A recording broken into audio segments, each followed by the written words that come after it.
Graça e paz. Hoje nós vamos falar sobre os outros dois temperamentos que faltou no último vídeo. Então, no último vídeo nós falamos sobre o sanguíneo e sobre o fleumático. Então, hoje nós vamos falar sobre o colérico e sobre o melancólico. Então, conhecer o perfil comportamental, né, o seu temperamento, é um autoconhecimento que é muito necessário para a nossa vida emocional, para a nossa alma. Porque quando você conhece, né, o seu corpo, por exemplo, você sabe que você tem um problema renal. Então você sabe que você precisa beber muita água, você tem que tomar muito líquido para que esse problema não venha se agravar. Da mesma forma, a gente tem que conhecer a nossa alma, nosso perfil comportamental, ter esse autoconhecimento, para trabalhar também a nossa autoimagem, que é aquilo como nós nos vemos. E os temperamentos, eles não são... cada um é diferente, nós não podemos mudar os temperamentos, mas é importante, né, que a gente conheça as características, as qualidades e os defeitos, porque eu posso melhorar, né, nas minhas qualidades e eu posso trabalhar os defeitos. Então hoje a gente vai falar um pouquinho do colérico. O colérico, ele é uma das características, ele é dominante, ele é líder nato. Você pode observar que a pessoa ela nasce com um temperamento. Você pode olhar uma criança, às vezes tem um grupinho de criança ali, mas você vai ver que tem um que é líder, tem um que está dominando, tem um que é dominante, tem um que os outros seguem ele. Né? Desde criança você já vai observando. Se a criança é mais extrovertida, introvertida, é muito extrovertida, é um sanguíneo, né? Dominante, é um líder, aí você vê assim logo, né? O sanguíneo também é líder, mas o colérico ele é mais dominante. E o colérico ele é uma pessoa decidida, independente, visionário, prático. Ele vê o problema, mas ele logo enxerga a solução. Ele não fica ali parado no problema. Ele quer arrumar uma solução. Ele foca na solução e não no problema. Então ele é uma pessoa prática. Ele é produtivo. Ele gosta de desafios e de mudanças. Ele foca em resultados. Ele é firme, ele é perseverante. Mas ele tem alguns defeitos, né? Primeiro, ele é dominador.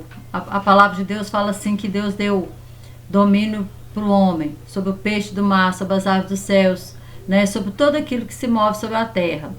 Mas ele não deu domínio de um homem para outro homem. Ele não mandou um homem dominar sobre o outro homem. Isso aí é manipulação. Então nós temos que ter cuidado, porque o colérico ele é tão dominante que ele consegue às vezes fazer uma manipulação, né? Essa manipulação. Ele é radical. É assim, sim, não e pronto, acabou. Não tem muito meio termo, não. Ele é frio emocionalmente, ele é ansioso, ele é sem paciência. E às vezes também ele até chega a ser violento. Nós vamos ver isso aqui, esse exemplo que nós vamos ver aqui na Bíblia, é o exemplo de Paulo. Nós vamos ver essas características aqui, algumas características bem claras na vida de Paulo. Olha aqui, Atos 7. Claro que isso aqui eu estou falando de um Paulo que ainda não foi trabalhado. Por que eu falei? Nós podemos trabalhar. Nós temos que ter consciência de qual o teu autoconhecimento, qual que é o temperamento que eu tenho, o que eu posso fazer, né, para me mudar, para me melhorar, para eu ser uma pessoa mais agradável, uma pessoa melhor comigo mesmo, melhor para quem está do meu lado.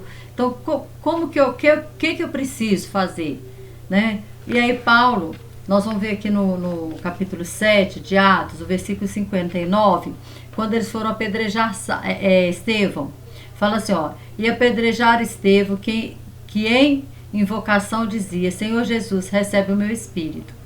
Aí no 8:1 fala assim, também Saulo consentiu na morte dele, e fez-se naquele dia uma grande perseguição contra a igreja que estava em Jerusalém, e todos foram dispersos pela terra da Judéia, de Samaria, exceto os apóstolos.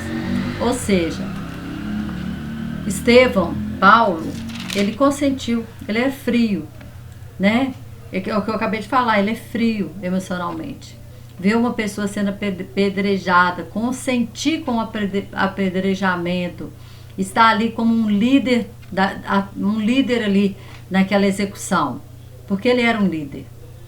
E olha o que acontece no 9:1, fala assim: e Saulo, respirando ainda ameaças e morte contra os discípulos do Senhor, dirigiu-se ao sumo sacerdote e pediu-lhe carta para Damasco, para a sinagoga, a fim de que, se encontrasse algum daquela seita, quer homem, quer mulher, os conduzisse preso a Jerusalém.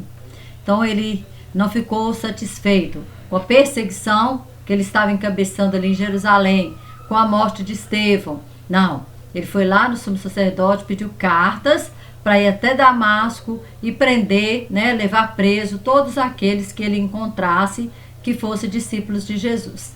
Então nós vemos aqui, né, um Saulo radical, um Saulo perseguidor, um Saulo bem firme, né, e focado em resultado, focado em prender, né, os discípulos de Jesus.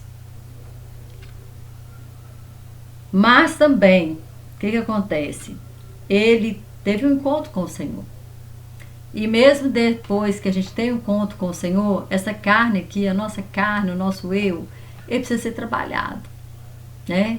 Nós temos que pedir o Espírito Santo, ele está aí para nos ajudar. E o domínio próprio é um fruto do Espírito. Dominar nós próprios, dominar a nossa carne, a nossa vontade, o nosso querer, não é fácil, mas é possível. E Paulo, então, ele faz a sua primeira viagem missionária com Barnabé, e ao fim dessa viagem, que acontece? Eles tinham levado nessa viagem um jovem chamado João Marcos, e no meio da viagem, João Marcos, ele desistiu da viagem. Ele voltou, né? Ele era jovem, maturo, e ele viu a perseguição, ele viu como que estava, né, que aquilo não... Ele não teve suporte, vamos dizer assim, ele não teve suporte, talvez emocional, para estar ali naquele momento. E aí ele voltou. E aí quando eles vão começar a segunda viagem missionária, Barnabé quer levar Marcos. Mas olha o que acontece. O Atos 15, versículo 37, fala assim: e Barnabé aconselhava que tomassem consigo a João Marcos, mas a Paulo parecia razoável que não tomassem consigo aquele que desde a Panfilha se tinha apartado deles e não os acompanhou naquela obra. Então ele na primeira viagem ele voltou. Então na segunda viagem Paulo falou assim: não, negativo, ele não levo não vou levar ele não. Quer dizer, impaciente, sem paciência com aquele que está começando, sem paciência com quem ainda não tem experiência. E aí ele fala assim, o 39, tal contenda houve entre eles, que se apartaram um do outro. Barnabé, levando consigo a Marcos, navegou para Chipre. E Paulo, tendo escolhido a Silas, partiu, encomendado pelos irmãos a graça de Deus. Então, não houve acordo. Paulo, ele não cedeu, ele falou não, ele voltou para trás na primeira viagem, agora ele não vai não. Bateu o pé. E aí Barnabé falou assim: não, você já está pronto, você tem condição. Barnabé era um homem maduro, né? Um fleumático, aquele que eu falei que tem um temperamento diplomático, de pacificador. Ele falou: não, tudo bem, você vai para um lado, eu vou para o outro, está resolvida a situação. E ele viajou com Marcos, Barnabé viajou com Marcos. Mas nós vimos o quê? Que Paulo, né, ele é sem paciência com aquele que precisava. Então esse é um dos defeitos dele, né? Ele é dominador, ele é radical, ele é frio emocionalmente, ele não se apega. Ele é ansioso e ele é sem paciência. Mas aí nós vamos vendo como que Deus ele vai trabalhando na vida de Paulo. Como Deus vai trabalhando. Olha como que Deus trabalhou. Quando a gente chega aqui no final da vida de Paulo, lá em 2 Timóteo, capítulo 4, o que ele faz? Tá aqui, peraí, deixa eu só achar aqui. 4:11. Ele escreve assim uma carta, né, para Timóteo, e olha o que ele fala. Ele fala assim: só Lucas está comigo. Toma Marcos e traze-o contigo, porque me é muito útil para o ministério. Oh, glória a Deus, né? Agora ele reconheceu o valor de Marcos. E agora ele estava precisando de Marcos, porque ele estava na cadeia, e ele agora pede para Timóteo enviar Marcos para estar com ele ali. Olha para você ver, que coisa, né? Como que ele mudou o conceito dele, porque ele foi sendo trabalhado. Nós sabemos que a vida dele não foi fácil, a vida de Paulo não foi fácil. Só mesmo uma pessoa com um gênio forte, um colérico para tolerar tudo que ele tolerou, tudo que ele aguentou de perseguição. Ele mesmo fala, ele foi 5 vezes açoitado, ele foi apedrejado, ele passou por prisões e tudo isso. E no final, né, foi morto, decapitado por amor ao evangelho. Mas o que que acontece? Ele se deixou ser trabalhado também. Aqui em Filipenses, olha o que ele fala aqui em Filipenses 4:11. E olha que ele estava dentro de uma cadeia aqui em Filipenses. Também, né? 4:11 ele fala assim: não digo isto por necessidade, porque já aprendi a contentar-me com o que tenho. Ele disse, olha, eu aprendi. A gente pode aprender, né? Às vezes você vê o seu defeito e fala assim, nossa, eu sou tão ignorante, eu preciso mudar nisso. Mas a primeira pessoa que tem que reconhecer o seu defeito é você mesmo. E a primeira pessoa que tem que reconhecer que nós precisamos de mudança somos nós mesmos. E, né? Então esse gênio, esse temperamento, ele é muito forte. Colérico é um temperamento dos mais fortes que tem. Mas imagina se não houvesse essa diversidade de temperamentos, se todo mundo fosse colérico. Nossa Deus, como diz um ditado, e 2 bicudos não se beijam, imagina 2 coléricos juntos. Né? Por isso que o colérico ele precisa de um fleumático, porque o colérico ele não é organizado como um fleumático, ele não é detalhista como o melancólico, que nós vamos ver daqui a pouco. Então sempre vai ter um gênio com o outro e um completando o outro. Um completando o outro. Então Paulo, ele aprendeu a estar contente. E aí, aqui segundo Coríntios, tem um texto que ele mesmo fala, para que eu não me exaltasse, foi-me dado um espinho na carne. Ele tem uma visão. Fala assim, eu não sei, né? Ele fala, conheço um homem que no corpo ou fora do corpo, eu não sei, foi arrebatado até o 3º céu. E viu lá coisas inefáveis. Imagina o que ele não viu. Só que ele não podia falar essas visões. Ou ele não tem, ou seja, inefáveis, não tem palavras para descrever o que ele viu. E aí ele fala aqui no 7, ó, para que eu não me exaltasse pelas excelências das revelações, foi-me dado um espinho na carne, a saber, o mensageiro de Satanás, para me esbofetear, a fim de não me exaltar, acerca do qual 3 vezes orei ao Senhor para que se desviasse de mim, e disse-me o Senhor, a minha graça te basta, porque o meu poder se aperfeiçoa na fraqueza. De boa vontade, pois, me gloriarei nas minhas fraquezas, para que em mim habite o poder de Cristo. Ele sabia que ele recebeu aquele espinho da carne, ele sabia por quê? Para que ele não se exaltasse, para que ele não se achasse, né, o tal. Porque o colérico, ele tem a mania de achar que ele é, né, o tal. Então ele falou, ele recebeu esse espinho na carne, que muitos acreditam que é uma enfermidade que ele tem. Né? A gente sempre vê Lucas, o médico, acompanhando ele, e então ele tinha problemas de enfermidade. Então, provavelmente é uma enfermidade que Deus permitiu, para que toda vez que ele sentisse, ele falasse assim, eu não posso me exaltar. Eu sou fraco, eu sou dependente. Ai de mim se não for Deus cuidando de mim. Então, colérico é uma pessoa excelente, porque ele é líder, porque ele é produtivo, porque ele dá resultado. Porém, ele precisa se ter muito cuidado com os seus defeitos. Ele não se apega a nada, não se apega, não se emociona, é ansioso, é sem paciência. E aí a gente tem que trabalhar esses defeitos, né? Esses defeitos. Então vamos falar um pouco. Então eu te apresentei o melancólico. Agora desculpa, o colérico. Agora eu vou te apresentar o melancólico. Qual que é as qualidades do melancólico? Ele é analítico, ele é exigente consigo mesmo e com os outros, ele é organizado, ele é voltado para o processo. Ah, eu vou fazer uma viagem. Aí ele te pergunta assim, você vai de carro, você vai de avião? Ele quer saber o processo.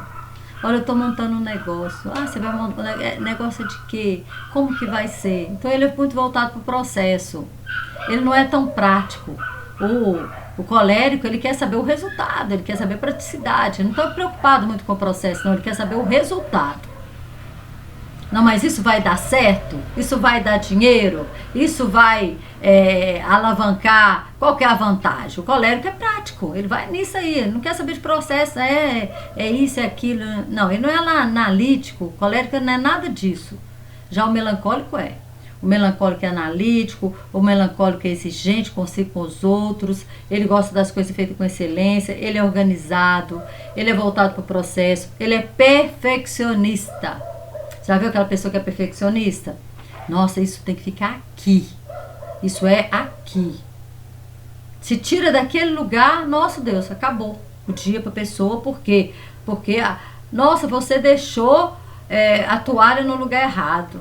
Você não colocou o meu chinelo no lugar certo. Então, o melancólico, ele é assim, ele quer as coisas certinhas, no lugar certinho. Então, esse é o melancólico, ele é detalhista. Ele é voltado para a lógica, ele gosta de ter certeza, ele não fala sem ter certeza. Se você fazer uma pergunta para ele, fala assim, peraí que eu vou pesquisar, para te dar uma resposta exata, mesmo que ele saiba a resposta. Ele quer confirmar aquela resposta para te falar, porque ele é detalhista, ele é intelectual. Né? Quanta coisa boa, né? Ele é empático, mas ele tem um bocadinho de defeito também. Ele gosta de se vitimizar, defeito. Ele é crítico e intolerante, tem tendência a se isolar, vive olhando para o passado, porque ele gosta de olhar o que deu errado. Às vezes vivemos um pouco no passado. A maioria dos profetas, eles eram melancólicos. A gente pode ver Moisés. Moisés era detalhista. Deus mostrou para ele o tabernáculo. Certamente Deus mostrou um tabernáculo nos céus. E ele viu cada detalhe do tabernáculo. Gente, o tabernáculo tinha não sei quantas colunas, quantas cortinas, a cor, trabalhado em querubins, as roupas dos sacerdotes. Ele, tudo detalhista, ele era super detalhista. Porém, Moisés também, ele era um pouco intolerante. Por quê? Porque quando ele desce do monte, que o povo tinha feito o bezerro de ouro, o que ele fez? Ele quebrou, ele julgou, ele explodiu, ele quebrou as tábuas da lei. Será que era para ele quebrar aquelas tábuas? Ele ficou com raiva do povo e ficou lá um tempão para receber as tábuas da lei, e foi e quebrou as tábuas. Então ele é um pouquinho intolerante, explosivo, né? Outra coisa, se irrita com o povo e bate na rocha em vez de falar. Ele não entrou na terra prometida por causa disso. Está lá em Números 20, né? Deus falou com ele assim, a primeira vez Deus falou assim, você vai ferir a rocha. Acho que é em Êxodo 17. Me parece que é Números 20, eu não tenho muita certeza não. Ele fere a rocha. Deus falou que ele fala a rocha. Ele vai e fere a rocha. E aí o que acontece? Ele não entrou na terra prometida por isso, porque a rocha tipifica Jesus. Jesus só foi ferido uma vez. Era o corpo de Jesus sendo ferido na cruz. Então a primeira vez era para ele ferir mesmo. Mas a segunda vez Deus falou assim, fala a rocha. E ele chegou lá e bateu, e bateu, e bateu 2 vezes. Não foi uma vez. Deixa eu ver se eu acho esse versículo aqui. Então, os profetas, eles eram assim, eles eram melancólicos. Deixa eu ver se é Números 20. Só para passar a referência certinha.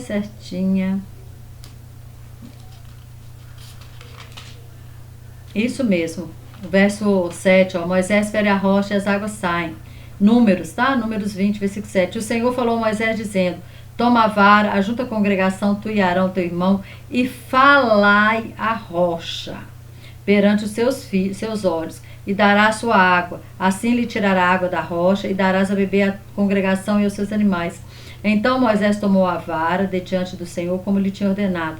E Moisés e Arão reuniram a congregação diante da rocha. E Moisés disse, ouvi agora, rebeldes, porventura tiraremos água desta rocha por vós? Ou seja, ele já estava nervoso com o povo mesmo.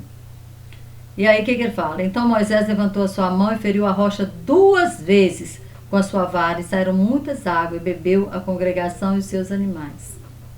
Só que depois o Senhor fala para Moisés assim: o Senhor disse a Moisés e Arão: porquanto não me creste a mim para me santificar diante dos filhos de Israel, por isso não metereis essa congregação na terra que lhes tenho dado.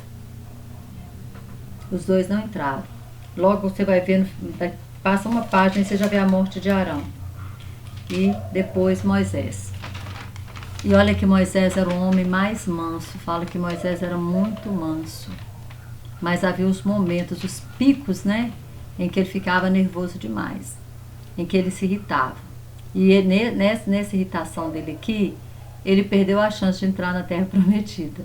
E ele morre antes de entrar. A rocha era Cristo.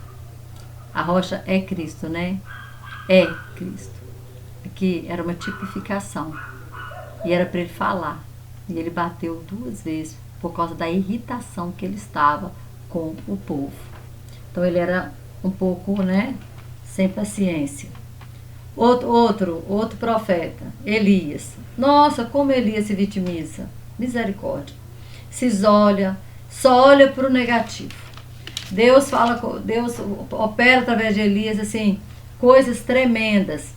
Né? Através de Elias, ele vai lá em Acabe e fala: olha, segundo a minha palavra, 3 anos e meio não vai chover na terra. 3 anos e meio não choveu, segundo a palavra dele. Depois ele fala, Deus manda ele voltar, ele faz um acordo com Acabe, manda juntar lá no Monte Carmelo os 450 profetas de Baal, mas os 400 profetas de Acera. E ele fala para o povo, ele faz um desafio. O Deus que respondesse com fogo era o Deus verdadeiro. Os profetas de Baal aceitou. O Deus dele não responderam nada, porque não era Deus. Não é Deus. Eram demônios, né? Através daquelas imagens que eles adoravam de Baal, de Acera, aqueles cultos que acabavam com orgias sexuais, os cultos a esses deuses e tudo mais deles naquela época, né? Era muita idolatria misturada com feitiçaria, com macumbaria, com tudo, com orgia sexual. E aí, o que acontece? Os profetas de Baal são mortos pelo povo porque o Baal não respondeu, porque não é Deus.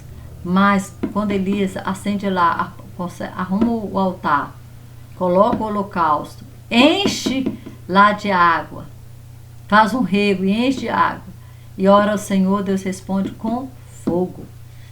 Consome o holocausto, ainda lambe toda a água que havia ali. E o povo de Deus então, o povo de Israel então, agora se volta para o Senhor. Através da vida de quem? De Elias. Uma nação inteira se volta para o Senhor. E Elias continua no monte. E Elias começa a orar. E Deus manda uma grande chuva, depois de 3 anos e meio. Olha que profeta cheio de fé. Só que aí ele recebe uma notícia, que Jezabel, né? Está aqui em 1 Reis 19. Deixa eu achar aqui.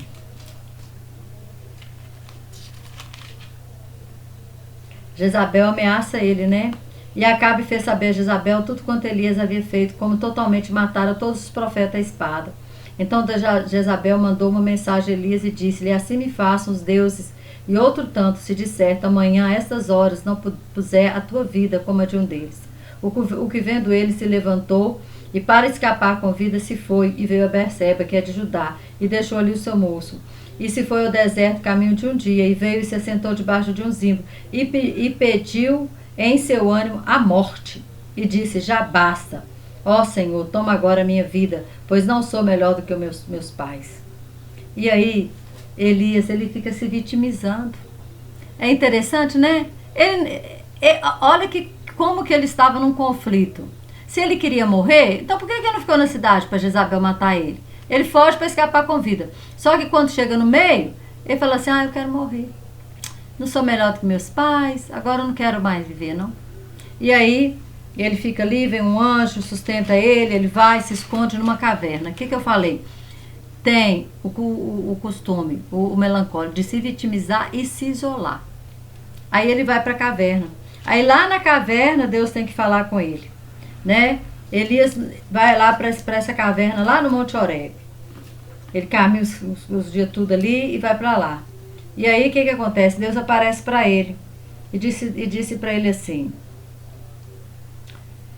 no 13, 1 Reis 19, 13, fala: sucedeu que, ouvindo Elias, envolveu o seu rosto na sua capa e saiu para fora, e pôs-se à entrada da caverna. E eis que veio a ele uma voz que dizia: que fazes aqui, Elias? E ele disse: eu tenho sido em extremo zeloso. Sim, o melancólico ele é zeloso, né?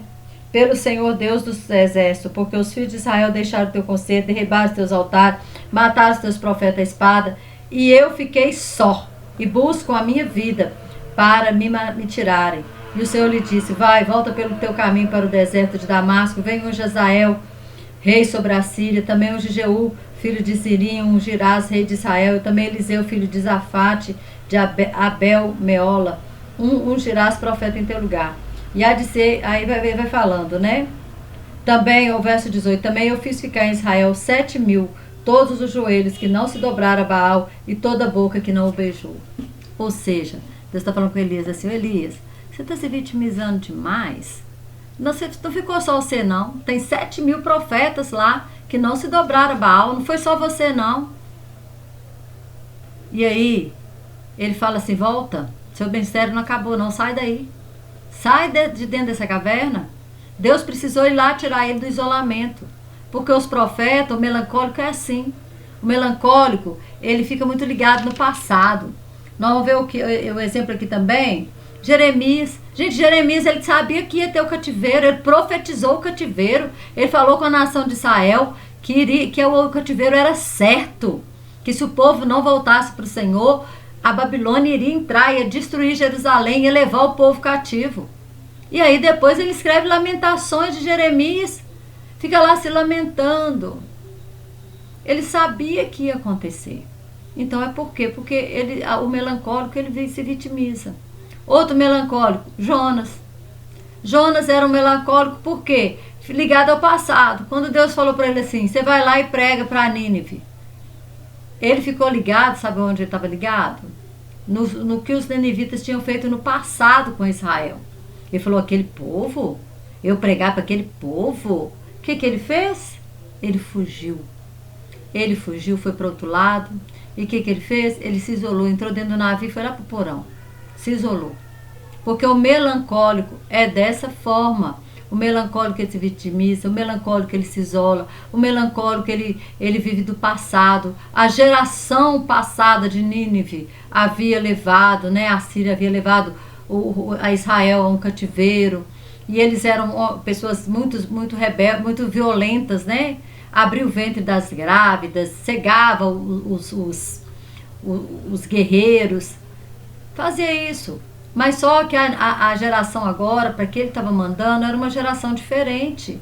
Era uma geração que se arrependeu, era uma geração em que do rei até o animal jejuaram e se arrependeram, colocaram roupas de saco, se arrependeram diante do Senhor.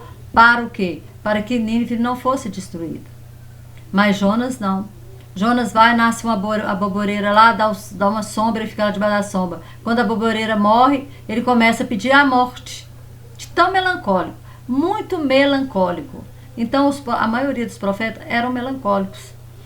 Melancólico ele tem idem qualidades, muitas qualidades. Então, se você é uma pessoa que se identificou como melancólico, você tem muita qualidade, mas você precisa focar em melhorar os defeitos, parar de ficar vivendo de passado. Não se vitimizar: ai, tadinho de mim, coitado de mim, ai, não dá certo só pra mim, ai. Não, para com isso. Sabe? Conserta. Você tem que se focar nisso. Sabe? Quando você quiser se isolar, não, eu não vou me isolar, eu vou estar no meio, né? Eu vou conversar, eu vou contar para alguém, eu vou dividir meu problema com alguém que possa me ajudar. Então essa é a tendência. Então eu falei dos quatro temperamentos. Né? Falei do sanguíneo, dei o exemplo de Pedro, né? Muito impulsivo. Deu o exemplo do colérico, muito dominador e líder, né? Líder, mas muito dominador, mas também tem muitas qualidades, né? Como Paulo. Falei de Paulo, você vê que Paulo ele domina o Novo Testamento ali de Atos em diante, a partir do momento que Paulo ele converte, ele domina o resto. Porque o colérico é assim. O colérico é assim, aquele líder nato que toma a frente, que resolve as coisas, que é prático. Mas tem um problema, é frio, é calculista, não é empático, né? Já o melancólico, ele é empático, ele é detalhista, ele é intelectual, ele é perfeccionista. Nem sei se perfeccionista é qualidade, né? Tem hora que é defeito. Mas tem esse problema, tem essa tendência a isolar, tem essa tendência de ser crítico e intolerante, tem essa tendência de se vitimizar. Então tá aí. Se você qualquer coisa, reveja os 4 vídeos e fala, olha, eu tenho essa qualidade, eu tenho esse defeito. Isso é autoconhecimento de você mesmo. Eu preciso melhorar nisso e eu preciso melhorar naquilo. Se possível, procura aí no YouTube, você vai achar teste de temperamentos. Vão ser feitas algumas perguntas, depois eles vão perguntar quantos sim, quantos não, quantas vezes você respondeu isso, e eles vão te dar um diagnóstico. Ah, você é um colérico, porém também tem tendência, colérico misturado com fleumático, porque os temperamentos eles podem se misturar. Eu posso ter um pouquinho de um pouquinho do outro, né? Eu sou uma colérica que tem um pouco da melancolia também. Então, mistura as duas coisas, né? Mas eu estou tentando trabalhar o meu gênio, a parte do mau gênio, e é isso que é importante. O importante é você ter informação e saber que você precisa trabalhar aquilo. E que o Espírito Santo ele não vai trabalhar sozinho. O Espírito Santo está aqui para nos ajudar, né? Mas tem coisa que é nós que fazemos. Amém? Que Deus te abençoe poderosamente, em nome de Jesus, e até o próximo vídeo.